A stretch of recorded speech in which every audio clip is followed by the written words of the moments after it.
Pune metro line 3 म्हणजेच हिंजवडी ते शिवाजीनगर या मेट्रो स्टेशनचं काम हे आता अंतिम टप्प्यामध्ये आलं आहे. पण मेट्रो ही फक्त प्रवासाची सोय नाही, तर त्यामुळे संपूर्ण भागातील रिअल इस्टेटमध्ये सगळ्यात मोठा बदल होणार आहे. घरांच्या किमती किती वाढणार आणि भाड्यात किती वाढ होणार आणि त्यातून गुंतवणूकदारांना काय फायदा होणार, चला तर मग पाहूया आजच्या या सोप्या व्हिडिओमध्ये. सर्वात आधी या मेट्रो प्रकल्पाची थोडी माहिती घेऊया. हिंजवडी फेज 3 मधली मेगापोलिस पासून सुरू होणारी मेट्रो लाईन 3 ही 23 किलोमीटरची असून यात एकूण 23 स्टेशन्स आहेत. यालाच पुणे IT सिटी मेट्रो असंही म्हटलं जातं. सार्वजनिक खासगी भागीदारी तत्वावर पूर्ण केले जात आहे. या मेट्रोमुळे हिंजवडी ते शिवाजीनगर यासाठी लागणारा तासनतास वेळ हा आता काही मिनिटात म्हणजेच 30 ते 35 मिनिटांमध्येच आपण पार करू शकणार आहोत. यामुळे IT कर्मचाऱ्यांचा सर्वात मोठा वेळ आणि मानसिक त्रास सुद्धा वाचणार आहे. रिअल इस्टेट क्षेत्रात एक साधा सोप्पा नियम आहे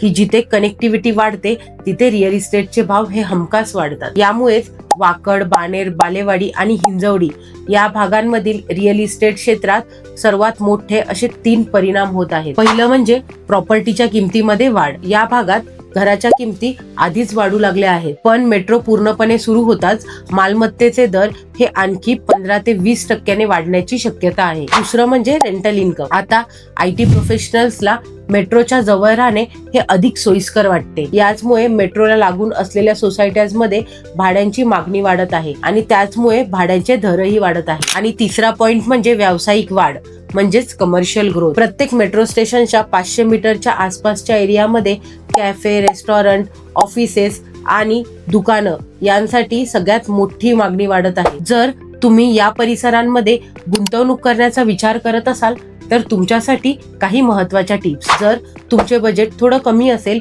तर हिंजवडी फेज 3 आणि मान या लोकेशनकडे लक्ष द्या. मेट्रोमुळे इथली कनेक्टिव्हिटी पूर्णपणे बदलणार आहे. शिवाजीनगर ते हिंजवडी हा प्रवास सोपा झाल्यामुळे लोक पुण्याच्या मध्यवर्ती भागात राहतात आणि तेच लोक आता त्यामुळे हिंजवडीत नोकरी करणं हे सहज पसंत करतील. आणि जर तुम्ही रिसेल फ्लॅट शोधत असाल तर मेट्रो पूर्णपणे सुरू होण्याआधीच जर निर्णय घेतलात तर तो तुम्हाला खूप फायदेशीर ठरेल. थोडक्यात सांगायचं तर मेट्रो लाईन 3 ही फक्त एक वाहतूक व्यवस्था नसून पुण्याच्या IT बेल्टचं एक नवीन इंजिन आहे. तर तुम्हाला काय वाटतं, या मेट्रो लाईनमुळे पुण्याचं ट्रॅफिक खरोखरच कमी होईल का आणि तुम्ही या परिसरात घर घेण्याचा विचार करत आहात का? आम्हाला कमेंटमध्ये नक्की कळवा. रिअल इस्टेटच्या अशा साध्या आणि लेटेस्ट अपडेटसाठी आमच्या चॅनलला सबस्क्राईब करा आणि बेल आयकॉन दाबायला विसरू नका. चला तर मग भेटूया पुढच्या व्हिडिओमध्ये.